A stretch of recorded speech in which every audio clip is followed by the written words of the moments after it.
Assalamualaikum warahmatullahi wabarakatuh. Perkenalkan, nama saya Muhammad Faisal dari kelas akuntansi C dengan NIM 904118092. Saya akan menjelaskan materi, yaitu yang pertama, strategi perusahaan digital yang saya pilih menghadapi wabah virus corona, kemudian isu sosial dan etika dalam teknologi informasi.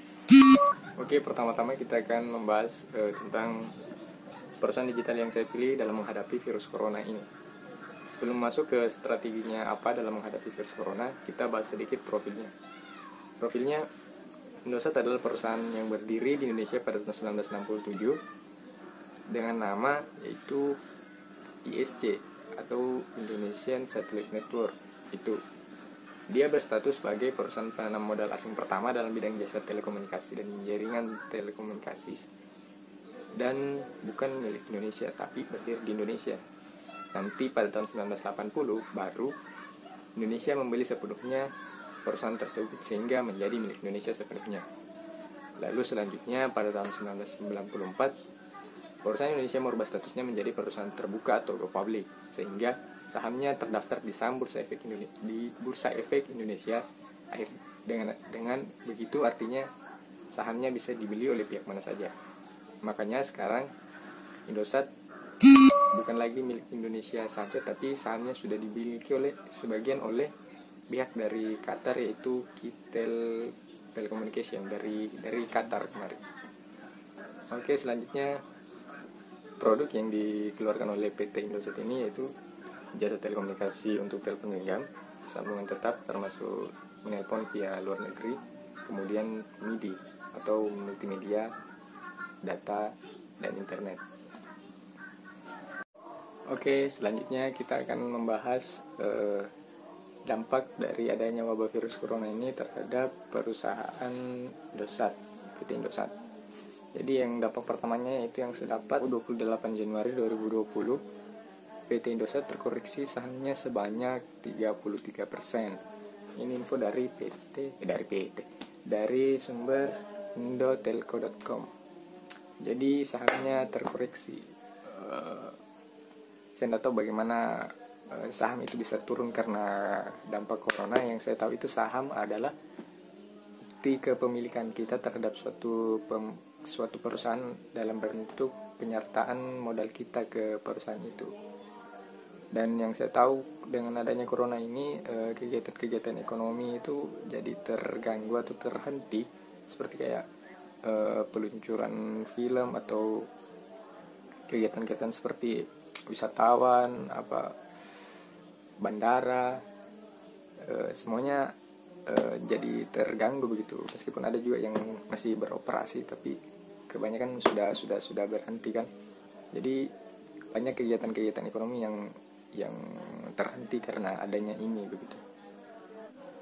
Oke, dampak selanjutnya itu tanggal 23 Maret kemarin CNBC memberitakan bahwa 2 dari karyawan PT Indosat dinyatakan positif corona, dan dari pihak Indosat sendiri sudah mengkonfirmasi bahwa betul ada karyawan yang dinyatakan positif dan memastikan bahwa penanganan yang diberikan akan sesuai dengan yang pemerintah anjurkan. Ya, lalu dampak selanjutnya dari bidang jasa layanan telekomunikasi, salah satunya PT Indosat, yaitu dampak yang paling ditakutkan adalah potensi dari naiknya biaya belanja modal, infrastruktur, dan operational maintenance guna untuk mempertahankan layanan 7x24 jamnya. Sementara dari segi pendapatan yang mungkin akan sedikit terganggu. Jadi itulah tadi ketiga dampaknya, yaitu yang pertama turunnya harga saham, 2 positif karyawan Indosat, lalu masih potensi dari naiknya belanja modal, dan sementara pendapatan yang mungkin akan sedikit terganggu. Selanjutnya kita akan membahas kalau bagaimana strategi yang akan dibuat atau dikeluarkan oleh PT Indosat selama adanya wabah virus corona ini.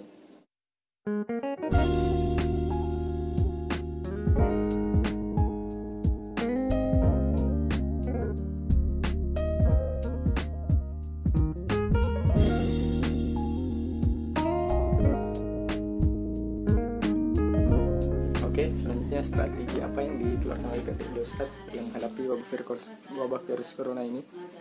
Pertama, dalam mengurangi potensi dari menyebarnya virus corona ini, PT Indosat Ooredoo membuat kebijakan untuk karyawannya agar bekerja di rumah saja sesuai dengan pernyataan dari Bapak Presiden pada 15 Maret kemarin. Lalu selanjutnya bos dari PT Indosat Ooredoo ini, Bapak Ahmad Al-Naima, mengatakan bahwa akan memberikan total bonus kepada para karyawannya sebagai bentuk peduli dari kesejahteraan dan kesehatan para karyawannya dalam menghadapi wabah virus corona ini. Dan telah dikonfirmasi juga bahwa betul oleh Bapak SVP Communication Indosat, SVP Corporate Communication Indosat pada tanggal 28 Maret kemarin bahwa betul karyawan diberikan bonus oleh Bapak Ahmad Al-Naima. Selanjutnya PT Indosat mengeluarkan strategi penjualan itu yang sangat cocok untuk mahasiswa, yaitu memberikan kuota 30 GB gratis yang juga dapat kita gunakan untuk mengakses situs-situs e-learning di Indonesia dan situs-situs universitas-universitas.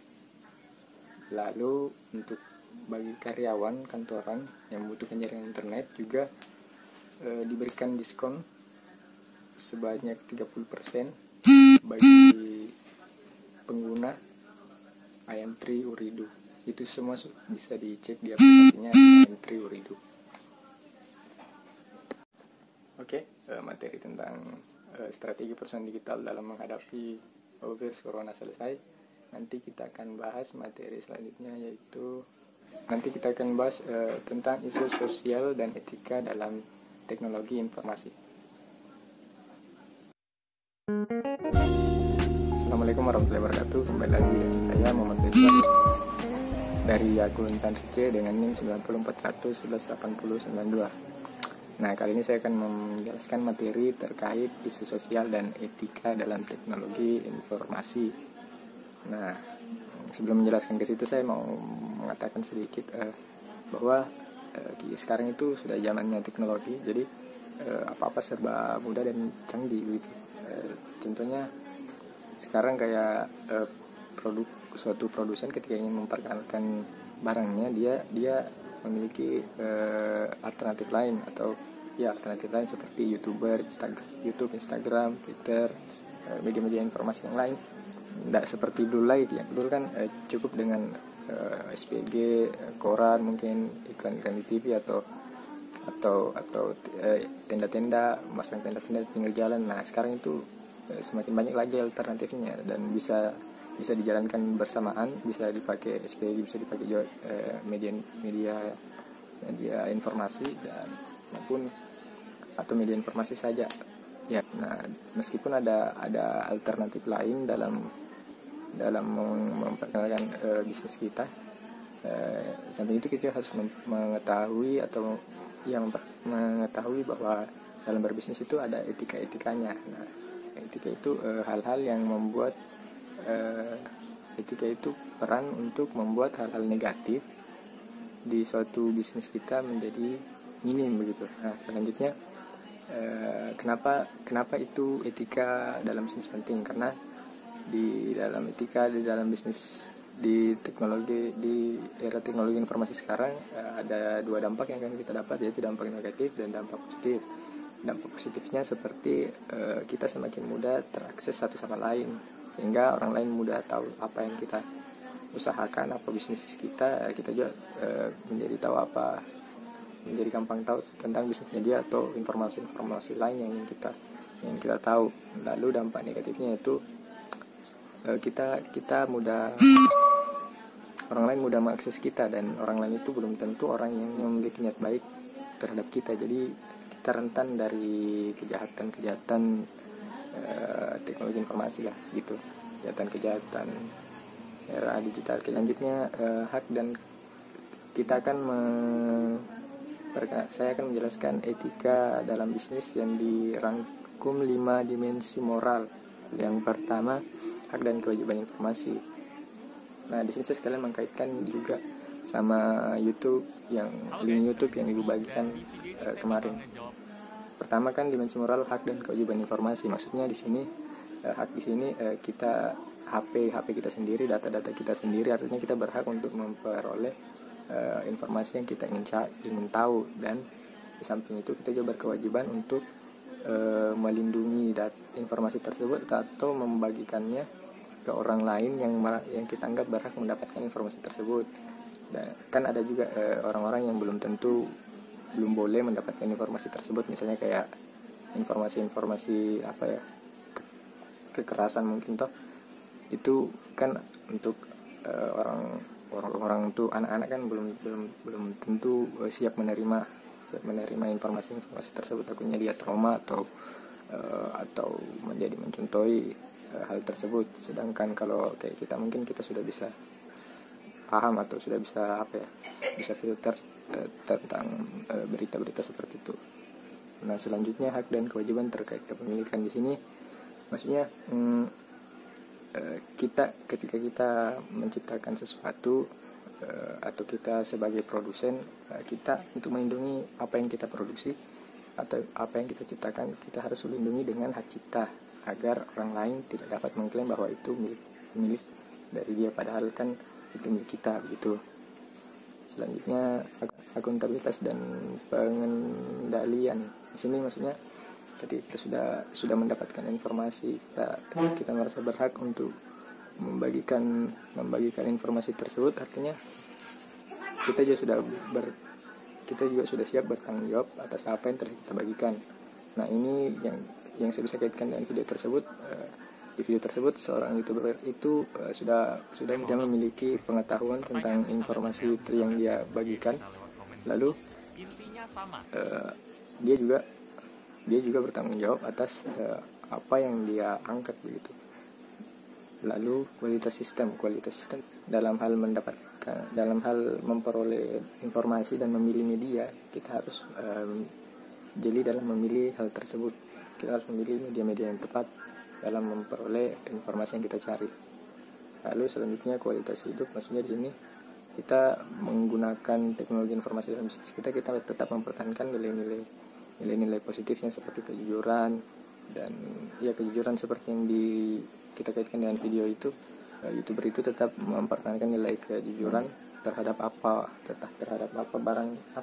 barang yang dia review. Dia akan mengatakan kelebihannya, kalau memang kelebihannya seperti itu, dia akan mengatakan kekurangannya kalau memang kekurangannya seperti itu. Artinya dia mempertahankan kejujuran. Sedang nilai positif yang lainnya itu saya lihat di YouTuber itu, dia tetap memasang harga ketika dia memperoleh HP dan sudah kebanyakan HP-nya dia ingin menjualnya, dia tetap memasang harga sesuai yang di pasaran begitu. Artinya dia tetap bersaing sportif dengan penjual-penjual yang lainnya begitu. Itu artinya dia tetap mempertahankan nilai positif di dalam menggunakan teknologi informasi sekarang. Saya rasa itu yang nilai positif dari kualitas hidup yang dimaksud dari dimensi moral dari materi Ibu, dan yang bisa saya kaitkan dengan video yang Ibu bagikan. Saya kira cukup itu saja. Sekian dari saya. Wassalamualaikum warahmatullahi wabarakatuh.